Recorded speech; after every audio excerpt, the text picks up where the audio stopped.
Assalamualaikum warahmatullahi wabarakatuh.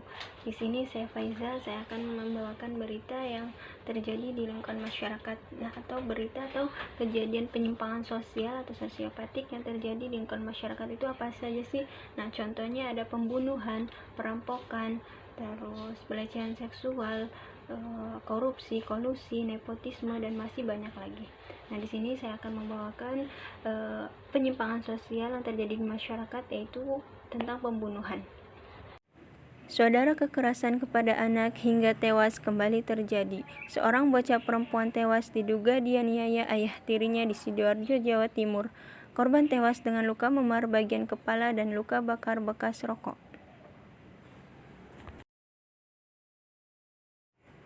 Muhammad Diki Setiawan diamuk warga yang kesal karena ia baru saja menganiaya anak tirinya hingga tewas di Desa Sukomali, Sidoarjo, Jawa Timur.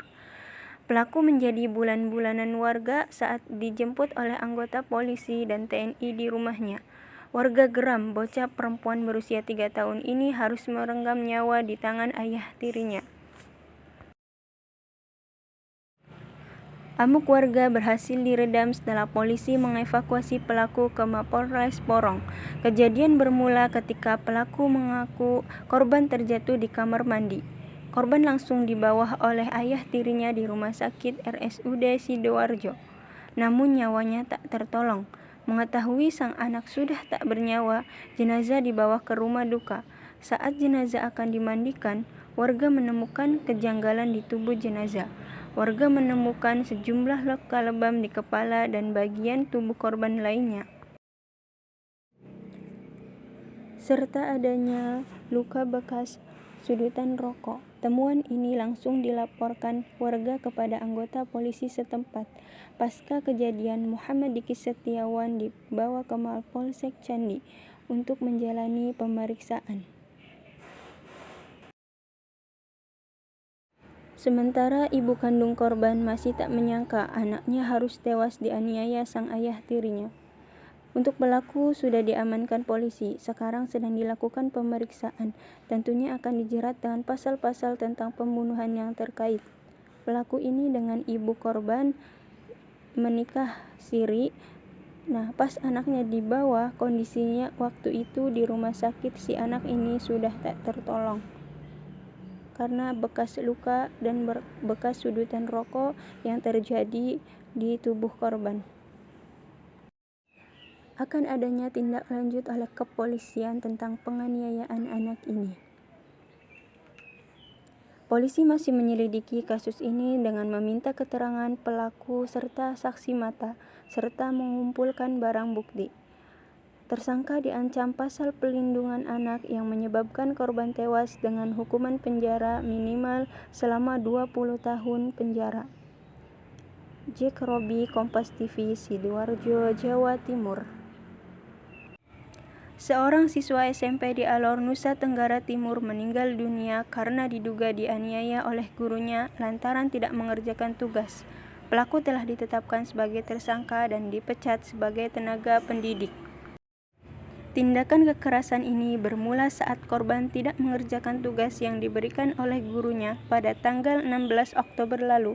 Sang guru yang emosi menganiaya korban. Korban sempat dirawat di rumah sakit selama beberapa hari, tapi karena luka yang parah, nyawa korban tidak tertolong.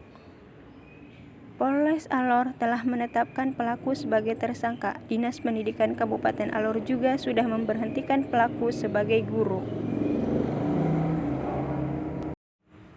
Siswa ini tidak melaksanakan atau mengerjakan tugas yang diberikan oleh guru, sehingga selanjutnya guru tersebut memberikan hukuman. Namun hukuman ini yang mengakibatkan yang bersangkutan tersebut mengalami sakit.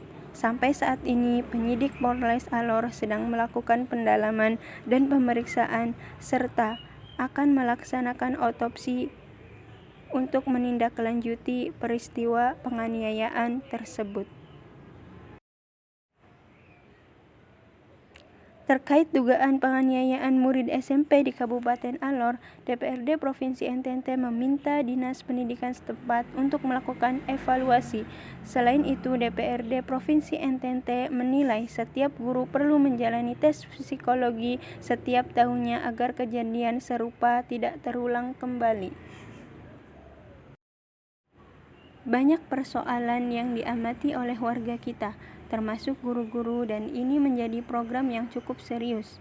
Dan itu adanya evaluasi terhadap psikologi guru-guru kita dalam proses belajar mengajar di sekolah. Dalam dunia pendidikan, saya kira hampir tidak pernah ada evaluasi terhadap guru-guru. Nah, untuk itu kira-kira ke depannya perlu diprogramkan lagi untuk melakukan evaluasi terhadap psikologi para guru-guru kita untuk interaksi bersama siswa di dalamnya. Baik teman-teman, cukup sekian berita yang saya sampaikan. Kurang lebihnya mohon maaf. Saya pamit undur diri. Saya Faiza dengan NIM 20220102. Kurang lebihnya mohon maaf. Terima kasih. Wassalamualaikum warahmatullahi wabarakatuh.